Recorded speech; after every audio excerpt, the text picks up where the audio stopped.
Ba-da-ba-ba-ba. Ba-da-ba-ba. All right. Promoter 101. Promoter 101. Promoter 101. Promoter 101.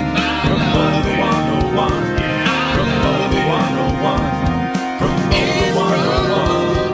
Promoter 101. Promoter 101. Promoter 101.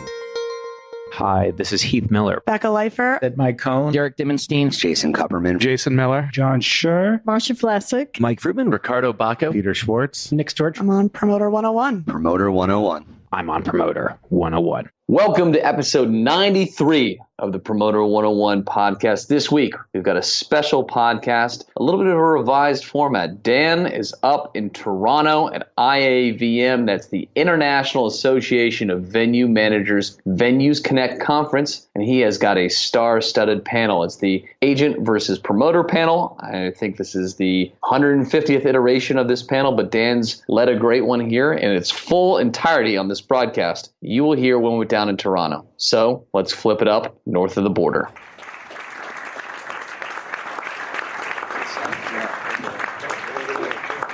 Everybody can't wait to get away from me. How's everybody doing? Oh, come on. We could all be at work. We're in Toronto. Come on, Canada. How you doing? Let's just jump right into this thing. IAVM, the Promoter Agent Panel. I'm Dan Steinberg, and we'll be your guide through the next hour. This is the Promoter 101 podcast, and we're recording today. And I brought a few of my friends, which is an honor to introduce to you right now. Charlie Goldstone, the president of FPC Live in Madison, Wisconsin. That is the corporate name for the Franks Brothers. Don't get confused. He started out in the New World Music Theater in Chicago, on to Riverport in St. Louis, and that led to the gig with Belkin. In 2005, he went to Island Def Jam. Charlie joined the Franks Brothers in 2007, where later he was promoted to president partners of Franks Productions, where he recently got the big check from Live Nation. His very first concert he attended was ZZ Top with the Black Crowes at the Rosemont Horizon. He likes to relax by hitting the arcade and enjoying a fine bourbon. IAVM, please make some noise for the lovely and talented Charlie Goldstone. That's enough. That's enough. Don't give him an ego. Jason Zink is the managing partner at Emporium Presents, focusing on North American touring, promoting over 500 shows a year with acts like Luke Bryan to the Black Keys. Led Zeppelin was the first band that really got him into music. His favorite food is Nashville hot chicken, and he's an avid Kentucky basketball fanatic. Toronto, give it up for the man known around my house as Uncle Pickles, Mr. Jason Zink. Emmanuel Patterson is joining us from Live Nation Canada, Toronto office. Fresh off the Vans Warped Tour and Lauryn Hill, all playing out in the past week. He's known for being the festival guy, but his biggest career mistake ever is telling Daryl Eaton and Kevin Lyman that the roof at the Sky Dome would be open for Warped Tour back in 2001, and then it wasn't. His favorite sports team is the Toronto Maple Leafs, and if you want to touch cool, all you have to do is simply shake his hand. Ladies and gentlemen of Venue Connect, I give you the legendary Emmanuel Patterson.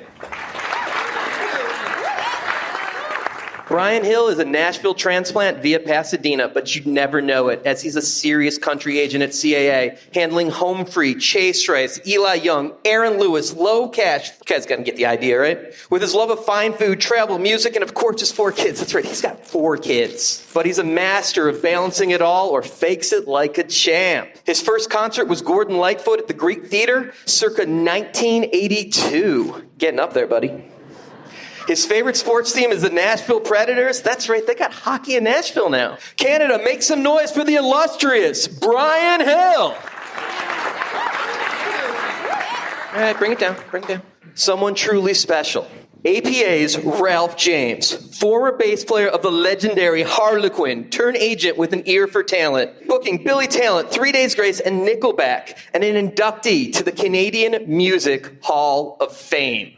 Yeah, it's pretty fucking impressive. His first concert was the Hermits with The Who opening back in '67 at the Winnipeg Arena. The Who closed with My Generation and destroyed all their equipment. The audience went berserk. The Hermits waited a full hour before trying to follow that. Friends, neighbors, countrymen Show your respect for the great one, Ralph James!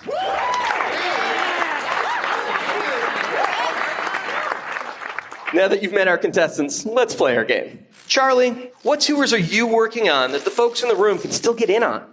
I don't really like to route tours from a panel, but we're working on Five Finger Death Punch and Breaking Benjamin. We're about to launch that tour, and a few country things and rock things for next year. And look, we're always looking for new ideas and new places that we should be. So if anybody has ideas, people contact me all the time. Tell me a story. Tell me why we should be in your market. Tell me what's going on, what's working, what's not. Well, don't tell me what's not, but help me understand why we should be there. And if an opportunity comes up, we're happy to take a shot. I think a lot of people would agree that you want to know what else is not working in a room just so you don't repeat that same era of genre. Jason, why would you play a specific venue in a market over another? Obvious reasons, like one of them actually has the date. But no, there's usually some, over the years, we've developed some relationships and oftentimes simply have a better level of comfortability with one venue versus another. And that's earned over time. Are they a good partner? Have we been a good partner together? Does it work? So, angle toward those. All right, Brian, how does a venue become targeted by one of your acts? Less about the act targeting it and more about the manager and ourselves targeting, because the act oftentimes doesn't know, unless we're talking about tentpole venues like the Forum or the Garden or Bridgestone, something like that. So I'm big on personal relationships. If I know the venue manager well, that helps quite a bit. And again, going back to Jason, avails, market traffic. There you go. Of course, the deal. Ralph, what would you consider an ideal good day for a tour in a venue? And how does that compare to an example of a bad day? Well, the good days usually in Canada could often be related to what happened on the way there, given the climate in this country. So the preparedness of the promoter, the tour manager, and the venue for what is actually happening outside is a huge part of what makes a good day, because if everybody's done their job, regardless of the inclement weather, there should be no surprises that it can't be overcome. A good day is when I don't hear about it. The bad day is when the agent, the manager, the road manager, the venue, and the promoter have not done their job, and then there's just endless surprises, and usually the agent gets blamed. In your opinion, the best we can do is you not hearing our name again after the show plays. Like, that's the best, a venue or promoter or anybody. If you don't hear our name, that's probably a good thing. We know there's a certain reliability factor with the tour managers and venues that do their job, and the production people from the promoter company, that you come to expect that you don't have to hear about all the gory details because they've done their job and they've advanced the dates properly, and then things run smoothly regardless of whether there's a blizzard outside in between Prince George and Edmonton or whatever. Like, those are things that you can't account for, but if you're prepared, then you don't necessarily hear about it until after the fact that you were 3 hours late in the load-in, but they knew it was happening and they compensated for it. Got it. I just realized that your initials are the same as our company. Have you thought about a new career possibly bucking for another company? Yeah, I have a trademark. I love that they got your name right. You stepped up with a week's notice, which I appreciate, but yours says Live Nation. Jason says Sherpa. Mine says Square Peg. It's only been like 5 years. We're going old school here. It's good. We all started somewhere. And apparently they wanted to remind us of that today. Or maybe they know something about me and Jason coming soon. How does a new venue operator get on your radar? And just as importantly, how do they stay there? That's a great question. Why, thank you. I would say that there aren't a lot of new venues in Canada. There are some venues that have been rebuilt recently or have been built out for one reason or another in certain regions. It's usually because there's a great venue in a new region that we didn't go to before because it was not a great venue in that region. So in Canada specifically, there's only so many markets that we can play on an arena tour. And often on the initial tour, we'll get 2 or 3 dates, being Toronto, Montreal, Vancouver, because that's the way that the touring works. They pop in from the west, and then they do a couple central, and then they back over the border. But with a band like Billy Talent plays like 90 different arenas in the course of playing the country. Yeah, well, I'm exaggerating, but it can't be too far off, right? You get like 30 markets out of this country, right? That's about the max, unless you double back. Which we've done. Nickelback did 44. But you really can, right? Like them and Hadley have really done a great job at like figuring out every last hockey arena in the country and maximizing that. You know who started that really was when Ralph and I did Nickelback, and they wanted to play every arena, every hockey rink in Canada. That's the quote, right? We want to play every hockey rink in Canada. Now, there's various degrees of hockey in any country that has hockey. But at that time, it was like 3 trucks and 3 buses maybe. By the end of it, it was 56 cities, 56 arenas, and 11 trucks and 18 buses because everyone had babies in this couple of years, and there's au pairs and all these. And we go like, hey, Quebec City, we're there tonight. But you know what? We sold out Thunder Bay. Let's drive 3,000 kilometers to Thunder Bay tonight, and do that show. So Who needs maps? yeah, it's a Star of David show. For people that can't do the math, what is that in American? 3,000 kilometers? Let's call it 3,000 miles. And a case of beer.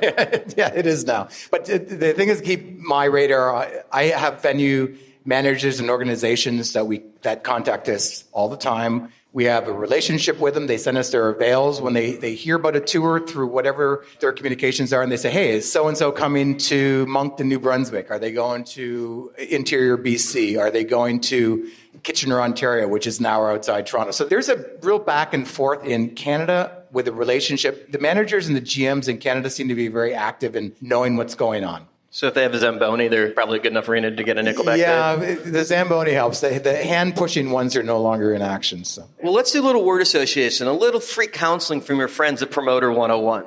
There are no wrong answers. Just say the first thing that pops in your mind. This is a safe place. Charlie, the secondary market. La Crosse, Wisconsin. Okay. Ralph, Sam Feldman. Minch. Jason, acapella. Money. Emmanuel, Irving Azoff. Very long settlements. Let's jump into some real questions. Charlie, the building deal. At this point, everybody is aware of rebates and insides. What really should be going in the pot between venues and promoters? I think every building has a different situation when it comes to what they can offer and what they can't. And at least for us, we do so many deals across the country and keep such good records. I think when we set out to formulate a deal with a building, it's less about, well, do you have parking or do you don't have parking? And it's more about, we know how much we should be making in any given city, given the size of the building, given other competitive markets. And it's how do we get to that number? So it doesn't have to always be the same way, but as long as we get to where we think we need to be in a fair place, that's how we go about structuring deals. You know, you confirmed in front of two agents that you get insides, right? Yeah, we're not shy about that. This is shocking. Shocking, you say? If I didn't, I wouldn't be here right now. Pro wrestling is fake? What? Just FPC. Jason, we're seeing more agents asking for offers directly from buildings. How's that affecting the promoters? Overall, I don't think that's necessarily a bad thing if there's a building that is not getting shows and they need to get shows. If the promoters aren't delivering enough, buildings have to get creative and if they have to do the shows themselves, then that's what has to happen. I think most buildings, over time have seen it's probably better to have a promoter partner in a lot of cases. I think if we're delivering value and they're getting better returns by working with the promoter, then great. And if no one's bringing them enough, then they got to take matters into their own hands, and I get it. And well, the deal's being squeezed tighter and tighter, and that squeeze is being shared by the venue. How does that impact the business, especially by venues that aren't willing to take risk? I don't want to back myself in a corner because the question is there's an assumption there that venues do take risks. So let me just back that one down. Is it a little different in Canada than it is in the States? Yeah, it really is, because often what we have here is we only have one major arena in Toronto, and it was just recently named the Scotiabank Centre, but the Air Canada Centre for anyone that's been here. So they're not kicking all that extra sponsorship money into the pot? Yeah, well, there's certain things that we can talk about. Once again, I mean, the reality is the relationships exist. There's certain things that we need to see on certain shows. We have a lot of domestic tours that we bring to arenas across Canada that are not part of the Live Nation touring deal. They're locally promoted shows. So there's not always the heavy grind as far as, well, they're making this in New York, so they should make that in Toronto. Well, first of all, there's about a 31% skew in the dollar, so nothing is really linear as far as what the expectation is. We're going for the long haul with our relationships with our venues, and we try to make it mutual exploitation, I guess is what I call it, where everyone feels good coming out of the deal. Because if someone feels totally squeezed, then they're not winning. Everyone's got to win. Is that answering your question? I think so. Can I get a quick show of hands of venues that are willing to take risk? Yeah. Hey, guys, got them? How many in Canada? Charlie, Jason? How many Canadian? Ooh, that's not bad. Yeah, that's amazing. I mean, there are relationships that we have that it may be that the venue really wants a certain act, or the owner of the venue or the hockey team wants to bring a certain act in. There's nothing wrong with that. We often facilitate those. It's like, this is what we're paying. We don't necessarily want to be a partner on it. But it's very rare that we're not partners in the venues we go So into. occasionally you'll do a buy-sell or something? Yeah, but that's not our thing in Canada. Because if our partner, if Brian Ohl from Budweiser feels that he wants to do this, it's like, okay, well, he's gone in and been a good partner with us before. Let's go and jump in with him. We have the marketing assets, and hopefully it'll be a better day for them. Got it. Ralph, what can a building manager do to make their venue the cool place to play, to build that vibe? It's pretty tricky in some cases. Some of the buildings were built, most of the buildings, to Manny's point, in Canada were built to play hockey in, and a lot of those considerations weren't taken into account. So again, to Manny's point about Canadian bands going deeper into secondary markets, the bands are thrilled to be playing there. Having your shit together is usually sufficient to making people happy, because when you get there and the crew's happy, the band gets there and the crew's happy, so the band's happy. I don't think that there's a lot you can do to dress up some of these ancient hockey rinks and remote places and tertiary markets in here, but you can reiterate what I was saying earlier. If you're organized and everything, the days go by when you're in a band or crew, it's a bit of a blur, and they kind of all look the same. So it's when you're not having problems that you're having a great day and the vibe is good. So in Canada, are you guys not getting new arenas in the same pace that we are in the States? No. Would you agree with that? Yeah, I would agree with that. And we don't have major competitive arenas in major markets either. When Winnipeg, when they put the MTS Center in Winnipeg downtown, it revitalized the downtown core, and they brought in an NHL team and Kevin Donnelly and people that knew what they were doing, as from relationships with promoters, guys that used to work at Universal Concerts. That made a big difference to that market. The old building was wretched, and this building has a curtaining system that's totally flexible, and you can do anything from 2,500 to 15,000 people in any configuration. That is conducive to doing more business. And they've got a AHL hockey team and an NHL hockey team, so there's not that many avails. It's a busy place.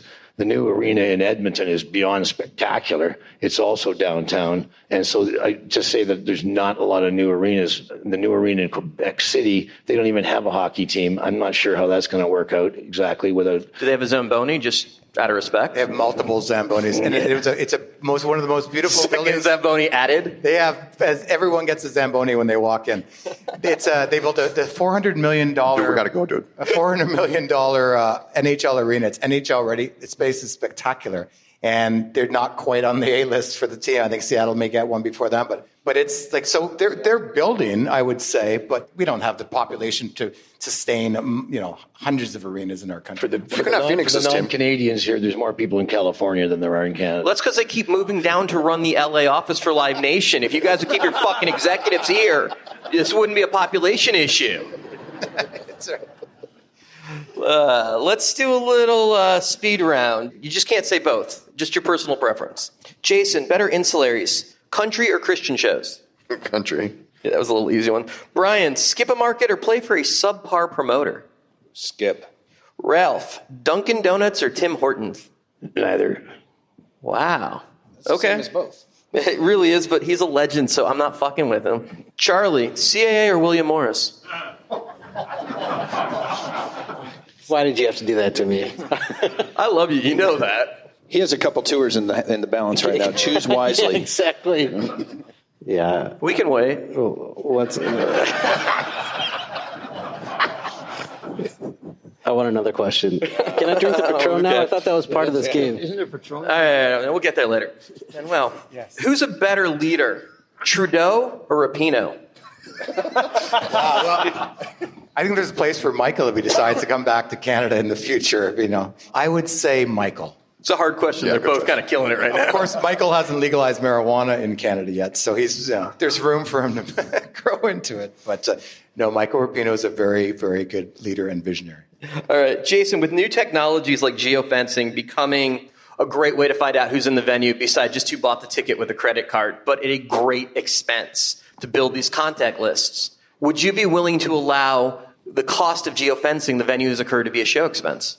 Yeah, I mean, I'm in favor of anything that we can figure out that sells tickets. And if it's, if there are costs involved in identifying those customers and being able to market to them, great. From times that we've done that, I think from a promoter perspective on those, there's a 30-day window that you're allowed to hang on to that data. When the venues do it themselves, I'm not sure, maybe probably most of you can tell me how long you're actually able to hang on to that data. But we found that to be an extremely great source. So if it's going to sell tickets for whatever the method is, yes, I'm in favor of paying for it. Do the holiday promoter agent gifts from the venue really matter when it comes to figuring out who's getting the next show?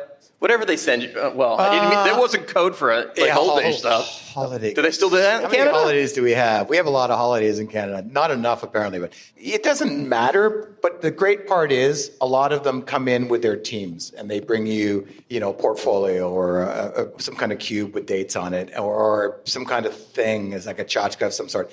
I love it because they get to come in. I get to see people that I'm only running into at a show, and I'm going, we're going crazy. And So you care more about the interaction? I care more about the interaction. Regardless of what the trinket is, and it's heartfelt. I think who doesn't want a bottle of wine? Right? Do you get Boxing Day trinkets? Does that happen? What is Boxing Day?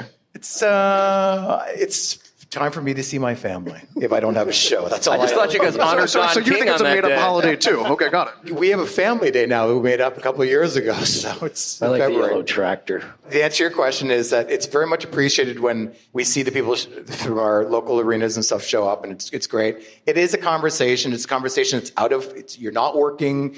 It's more of a social event, and I appreciate it. Awesome. Ralph, do the hockey jerseys that are given to the artists matter, or do they just get thrown away?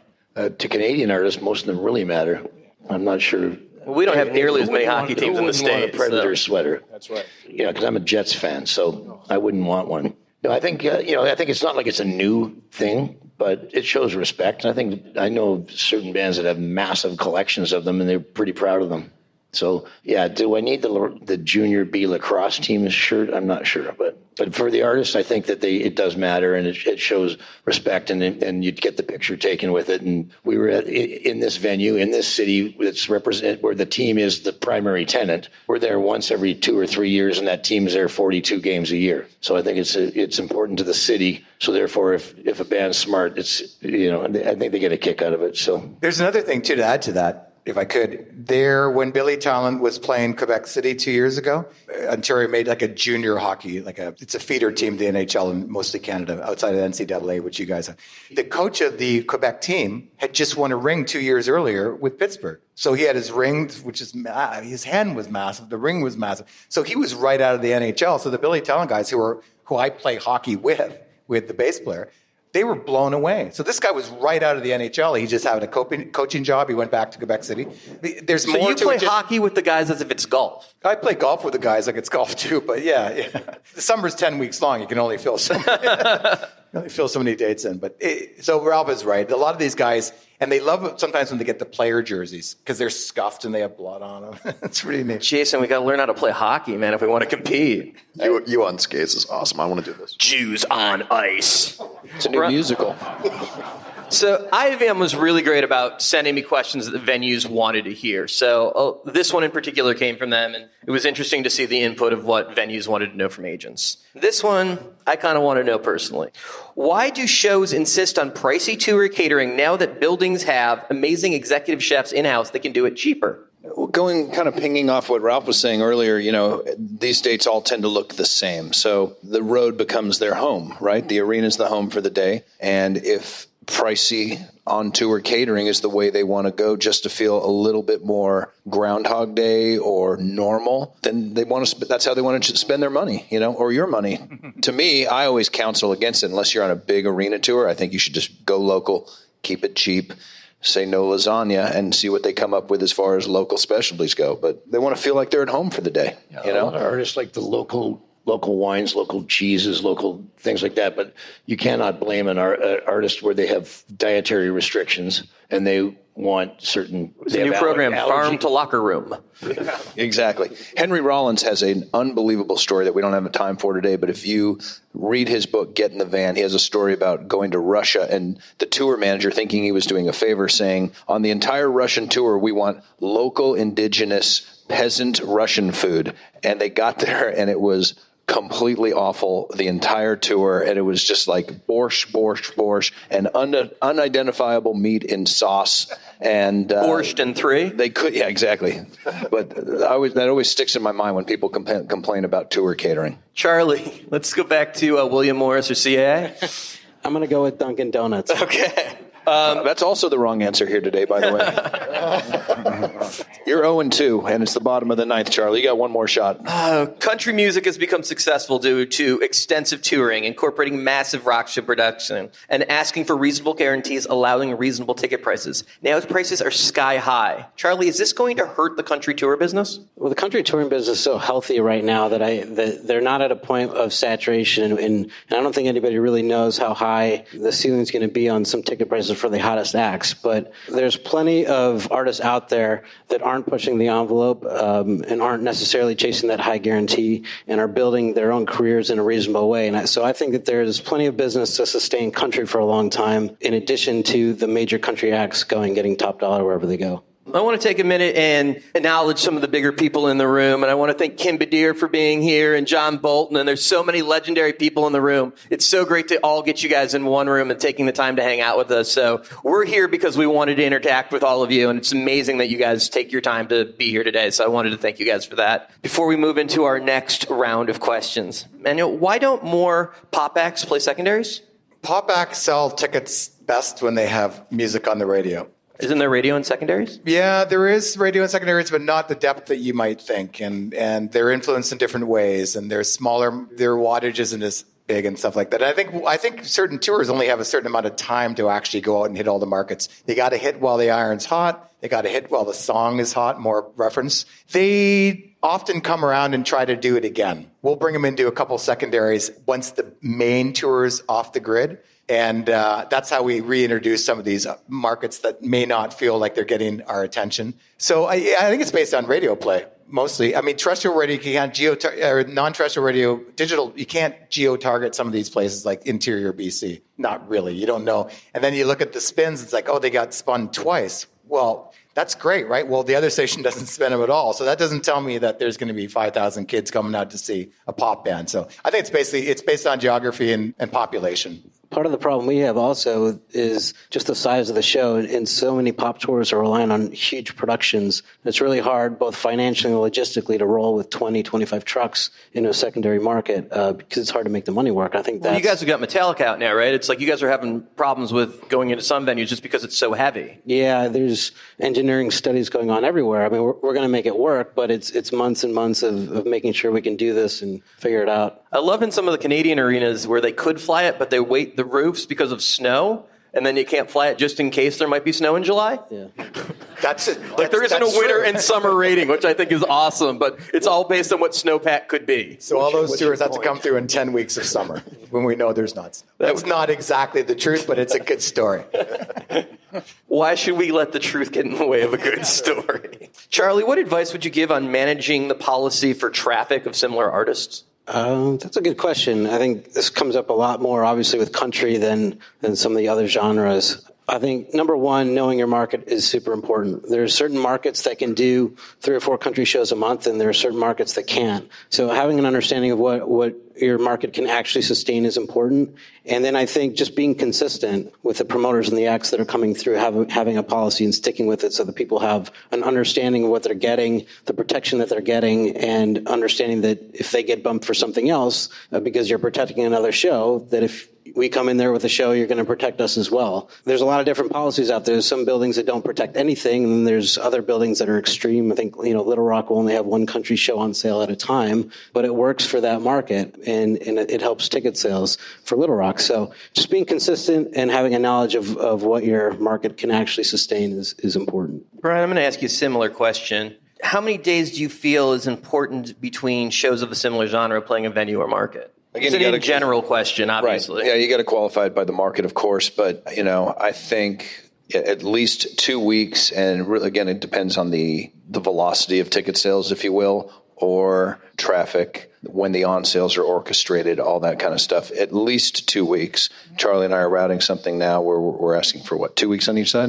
A little bit more than that. Yeah. So, extra protections. Scott Mullins knows what I'm talking about. You're right about on sales too, because on sales is really the thing. Because, when you're eating all the time on the radio or TV, which in country, radio is the king. You have to have it. You've got to have space. You got to have people finish going to Alan Jackson, get their next paycheck if we're talking, real life here, and then reload mentally, financially, all those things before they can consider whatever the next on sale or the next show is going to be, even though that show might be 6 months away. If you hit them, boom, boom, boom, it's hard to recover. In my life, I can't even do that hardly. You know what I mean? And I'm on the inside.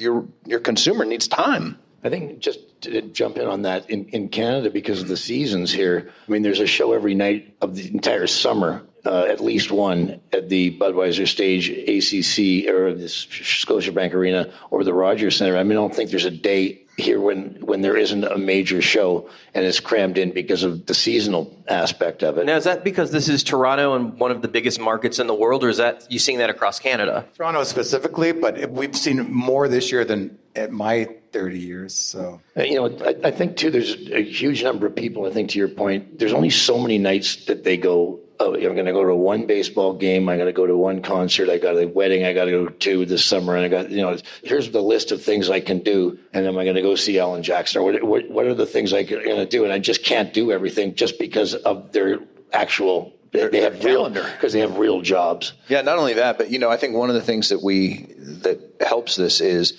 a lot of people that we work with as a company listen to us when we say include value pricing on every show. Make sure that there's always that $25 ticket, no matter how far from the stage, so that your super fan who might not have as much disposable income can go. Don't give anybody an excuse not to go. Did you just call a nosebleed seat a value ticket? What's that? Did you just call the nosebleed seats a value ticket? Yes, I did. You're an amazing fucking agent. I love that. Let me know if it's trademarked. Value ticket. You know what I'm saying. I do. I love it. I think Toby Keith called it the Hellraiser something or other. I can't remember what it was. Value ticket's the best I got. Definitely going to be packaging more value tickets soon. Well, that is how you're going to get people that only have limited income and limited numbers of nights and they can go out, if somebody can go to a show, an arena show for an A-list headliner for $25 plus Emmanuel's $75 fees on top.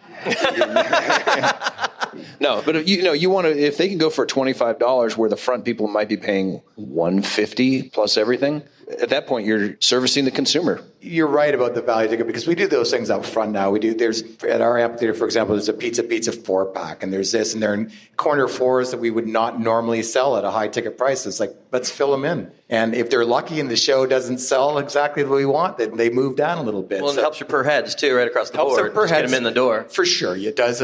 But there's different way to promotionally priced tickets, I like to call them, versus value added. But yeah, well, you think about it too. If you're a music fan and you have a young family, and all of a sudden these pop acts are rolling through, and there's 6 of them, and there's 15 metal shows and 25 country shows. Like, well, which one do I go to, and how do I afford? Which second job am I going to get so my child is happy, my spouse is happy, and I'm happy? Because all of a sudden I got to go to 3 or 4 shows. And it's a workout, right? I mean, you have to be cognizant of that. It's in a city where there's somewhat of a bit of a false economy in that we have millions and millions of people to draw on in a very limited season. It's a little easier to understand. What do you mean by false economy? I've never heard that. Well, in the sense that there are endless amounts there's 7 million people in this city, in the greater Toronto area, give or take 100 kilometers either way. So with the volume of shows that we're doing, they all seem to do very well. We're sort of waiting for them not to do well. But they've been doing well for as long as I've been in Toronto. It's just that we have the volume of people to do it. You can't go to London, Ontario or Boise, Idaho and do that kind of a volume. And we have hardworking people with regular jobs here. It's not all ivory tower guys.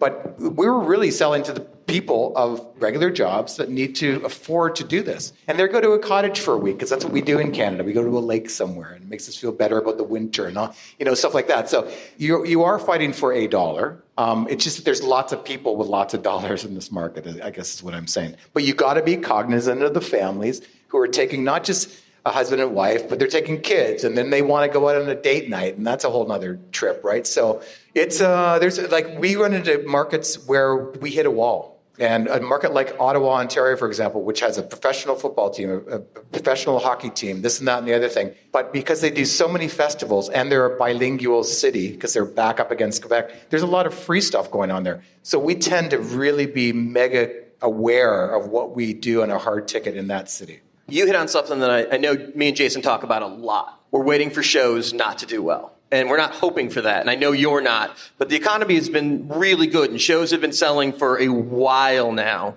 But we're all kind of worried about, with the volume out there, what could happen. And I think agents, promoters, managers, artists, all kind of wondering if it'll hold up. I mean, Jason, I know that's a daily concern that we talk about is will the business stay this strong? Yeah, but fortunately we have a stable genius leading our country, and I don't think we'll have any kind of volatility. I think it's just fine. Charlie, do you have similar fears? You guys do? You're doing like 500 shows a year, right? More than that, over 1,000 amongst all the companies. And yeah, it's obviously a concern. When the economy was down, 8 years ago, we saw a dip. But it's about being resilient. It's about not oversaturating markets when you feel that there's that point, so that you're protecting the value of the ticket and you're protecting the show. If you get yourself in a situation where you're papering houses and you're putting artists in venues that are too big, or you keep going back to the same place and it's not working, it gets worse and worse. That does long-term damage. So pulling back when you need to pull back is important in certain markets. Fortunately, right now, we're not in a place where we're doing that anywhere. I think you listen to, if an agent says to a promoter or an artist, I don't think you should do this, you might want to listen, because that's not what we're supposed to be doing. We're supposed to be creating opportunities. But if we collectively decide, you know what, there's just, you've been here too often, there's too much similar stuff going on, and we make recommendations that we should wait, that goes against the grain of our... It always gets our attention when an agent tells us they don't think it's a good idea for them to take our money. Yeah. Well, honestly. Brian, did you have something you wanted to add? No, I didn't. Just kind of further to what we were talking about earlier, I think you have to not only listen to the consumer, but you have to listen to the pocketbook, okay? Like going back to what I was saying earlier, I'm bullish on the whole value pricing or whatever you want to call it, because I actually had, early on in my career, a tour manager call me and said that the promoter tried to talk me out of a higher ticket. This is true. And I pushed it, and the show did not do well. It was a hard lesson, and I've always remembered that. And then when I was at another agency, we were booking Toby Keith tour, and I remember every show, the last row of the seats in every amphitheater was $20 or $25, and they always sold, and it was just a great lesson. They were cheaper than the lawn tickets, that last row of covered seats. Okay, let's go ahead and change it up for a second. Let's play everybody's favorite game, dead, donut, or Canadian. Simply answer the question correctly. Is this person or thing dead, donut, or Canadian? And you'll win a fresh donut from Tim Hortons. It's that easy. All right, here we go. Ralph, Sid Caesar. Is he dead, donut, or Canadian? I have no clue. All right, well then you don't get a donut, motherfucker. I already explained. Jason, the Montreal Expos, are they dead, donut, or Canadian? None of the above. They're a donut? You lose too. Jesus, you're bad at... No, he doesn't get a donut. He didn't get it right. He got the only thing that was wrong. Manuel, Mike... You gotta tell the answers to those. Oh, well, obviously he's both dead and Canadian because they're no longer playing and they're from here. And Sid Caesar was dead. Montreal's in Canada, by the way. That could have been a giveaway. Did the Expos ever? Did the I think we're Expos gonna get ever this win back on track now. Okay. Wait, did the Expos win a World Series ever? That wasn't one of those. No, so they're donut as well. So they're all three. All right. There you go. Well, then Jason gets it right. Manuel, is Mike Myers dead, donut, or Canadian? Canadian. He is Canadian, but we would have also accepted that his career is dead. He gets a donut. Crazy guy. Charlie, is Justin Bieber dead, donut, or Canadian? Canadian. Hey, and he gets a donut. Brian, Miles Gilbert Horton, dead, donut, or Canadian? All three? He is. He's our hat trick because he's the donut hockey player that the chain was named after, and he is certainly dead. He gets a donut. That is dead, donut, or Canadian. Awesome. Thanks for playing. I feel good. All right. Brian, does BOC and Louis share their routing with you and the rest of the industry to avoid traffic? If you ask, yes. Jason, what does it take to make a venue promoter friendly? And as a follow-up, what would it take to make you a friendly promoter? Donuts is a good thing. No, good venue, friendly, good deal, and responsive. Ralph, do artists and managers really care if venues and promoters are making any money?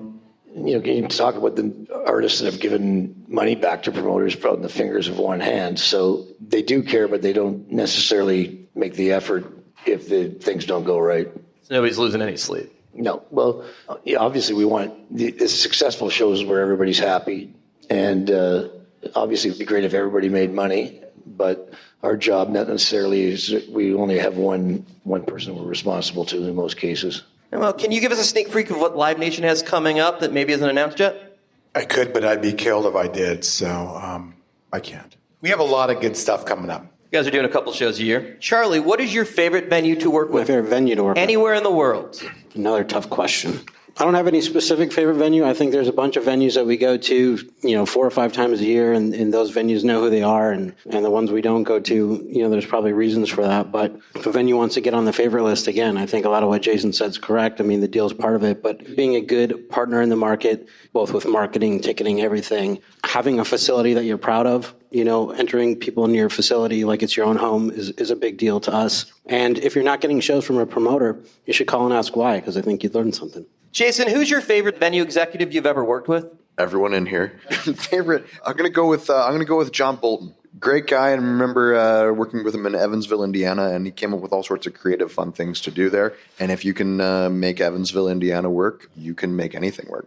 Brian, does it affect the deal you cut with a promoter if you think the promoter is getting insides, or do you just always assume we are? No, it doesn't really affect it much, if at all. I do assume that you're getting the insides or some of it sometime in the last week at some show that shall remain nameless, where they generously did an all-in deal with the promoter, and, all good. We're all here to make money. Ralph, excluding everyone on the panel, who is your favorite promoter to deal with of all times? Donald K. Donald. Legend.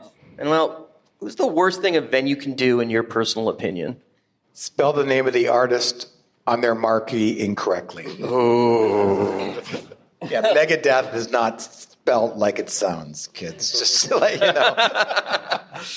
Charlie, once again excluding the agents on the panel, who is your favorite agent to work with?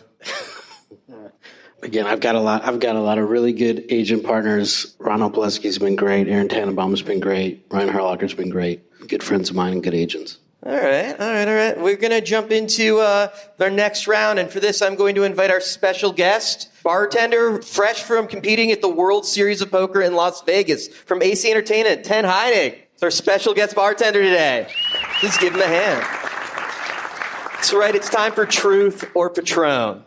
Each of our panelists will get a question that might be a tad harder to answer than anything else I've given them so far. So they can answer the question leaving the shot, or they can take the shot as a mulligan, or they can be a true badass and answer the question and do the shot, as I'm sure this Toronto IAVM audience would reward them for that. Am I right, Toronto? Of course, I would never ask them to do anything I'm not willing to do first, so cheers. Well done. I cure it all. Oh, God, it's so awful. And that's the good stuff. Brian, it's your turn to play. I'm in play. Have you ever been shocked by the success of one of your agency's acts? If so, who? Oh, boy. Current agency or any of the agencies I've worked for? Whoever you want to call out. No, but I have been shocked multiple times by lack of success by one of the acts. That, one of those things we were talking earlier about betting your house on this band is going to be huge, and then it doesn't happen. We've bet our house on many, many shows. You're not going to do the shot? Of course I'm going to do the shot. Cheers. Charlie, have you ever padded an artist settlement? If so, for what artist? I've never padded an artist settlement in my life. Lightning bolt coming for you. Cheers. You've been very hard on Charlie. He gets 2 shots. I love Charlie. I just know he's a good sport. Jason, of the major venue companies, in your opinion, who's the worst to work with in the room? There you go. Charlie. How many rounds is this?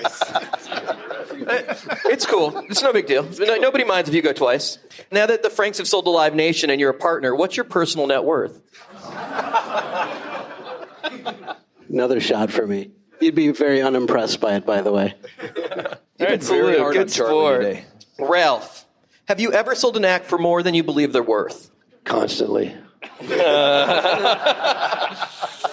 Charlie, in your opinion, who's a better promoter, Larry or Fred Frank? Ooh, that's a really easy one. Fred Frank is definitely a better promoter than Larry. Wow, I didn't think you were going to answer that. I'm impressed. I know, I'm kidding. That's awesome. Emmanuel, in your opinion, who is the worst venue manager in the room?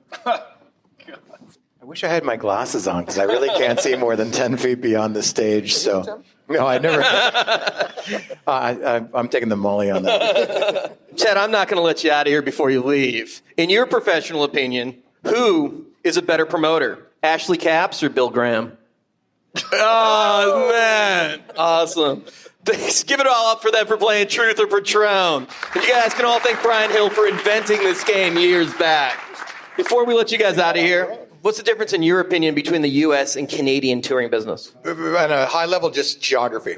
We have a massive landscape, and we have what used to be 3 major markets, which we call now 8 to 12, and with very, very strong secondary markets. So let's put it this way. When an artist wants to come in, they're doing U.S., they have, say, 2-year cycle, and they want to, and we're saying, no, I want 10 dates with Band X, say 21 Pilots. I want 10 dates in Canada. We'll sell out all these arenas. We'll do very, very well from Victoria to Vancouver out to Halifax. And I get, well, you have 2 shows. It's like 2 shows, because the economy is in America as far as the bigger cities and the population. And so that's really it. Plus, if you want an American band from Southern California should not tour Canada in February. But if they do, the chances are they'll have packed houses because people in February in Canada are looking to get out of the igloos that we live in and go out and see rock shows. So why should they not play here? Just because they're going to be so whiny about how cold it is? Yeah, I mean, if you're living, why would you come out of California into Canada when it's freezing? Does he still have to do a shot? I'd love to do a shot. My glass is empty. Ted can help us out with that. There's plenty of things. I would say it's more of a geographic thing and a population thing. That's what it comes down. We're a pretty small country as far as population, but land mass is massive. So, and no one wants to drive from Winnipeg to Ontario, which takes about 20 hours in a driving snowstorm. Brian, what's the difference between CAA and the other agencies in your very humble opinion? Well, everybody can spell CAA, first of all, and heart really is the answer. That's why I believe the other agencies don't have heart? I believe that our heart is bigger for ourselves, for our people, for the acts. And, that's just the way our company is. It's part of our creed. All right, Ralph, how important is it to be a full-service agency to be able to compete in today's business? Most of the artists expect agents to do more than what agents used to do. And most managers are happy to download half of their duties onto somebody else. It's become really important. Having said that, the majority of the artists don't warrant or are not eligible for certain opportunities outside of the realm of what they do best, which is make music. So not everybody can be a movie star. Not everybody can be a YouTube sensation. If you don't have the elements these days, it makes it a lot trickier. Jason, does it matter to you if an agent is at a major or boutique agency when dealing with them? Oh, no, absolutely not. Like working with whomever has great talent. And to me, it absolutely doesn't matter whether you're at a big or a small agency. We actually have great success working with a lot of smaller agencies. A lot of times, despite, all of the resources and everything, that can be distracted at times. So to me, anybody that's focused on doing good business, we'd love to work with. Charlie, you've been a very good sport today. Thank you. Thank you for that. With increased volume of stadium tours, do you believe that's going to affect the amphitheater business? Yeah, I mean, it's all one big ecosystem. I think if you look at Chicago and the number of shows that have played Wrigley Field, it's certainly had an impact on the shed business in Alpine Valley, which is close by. And so it's all going to have an effect on everything. Whether it hurts or helps, we don't know. I think bigger, better shows in the industry is better for the industry as a whole. So anything anybody can do to get people to go and pay their money to go see a concert, in my mind, is good for the industry. And then it's just on the promoters to make sure we're maximizing and putting the shows where they should be and not making mistakes and pricing tickets accordingly. So I don't see it as a bad thing. Whether it has an effect, I'm sure it does, but I'm not sure that it's necessarily a bad one. IAVM, thank you very much for being an amazing audience. Please give a hand to our guests, Brian, Charlie, Jason, Ralph, Emmanuel. I'm Dan Steinberg. Enjoy the rest of your day here at Venues Connect. Thank you for tuning in to episode 93 of Promoter 101. I just got to send a special thanks to you as the listener, plus everybody at IAVM who put together a fantastic conference. All of Dan's panel participants, that's Emmanuel Patterson from Live Nation Canada, Ralph James from APA, Jason Zink from Emporium Presents, Brian Hill from CAA, and Charlie Goldstone. Well done, fellas. And of course, my broadcast partner, Steiny. What a hell of a job you did up there. Join us next week. We'll be back same pod time, same pod place. We're going to have some free legal advice from AEG's in-house counsel, Jason Bernstein. We got a feature interview from Niederlander Concert's Alex Hodges. Plus, we sit down with the trio of the guys who put together Milwaukee's Summerfest. It's Vic Thomas, Bob Abish, and Scott Zeal. If you like this podcast, be sure to shoot us a review on iTunes. It really helps us out. And if you have any thoughts about it, we want to hear from you. Email us at steiny@promoter101.net. And wishing you, in the weeks to come, sold-out shows. Cheers. This is John Schultz. I'm Windish. Charlie from Crescent Ballroom. Craig Newman. Dave Brooks. Dave Ratner. John Holiday. Ted Becknell. LX. Imong Shah. Kelly Lesko. Gerald B. Henley. Harlan Fry here. Jack Ross. Jason Miller. Jeffrey Fox. Joe Escalante. Blair LeBlanc. Martin Atkins. Neil Dixon. Nick Farkas. Paula Palazzo. And I'm on Promoter 101. Promoter 101. Promoter 101!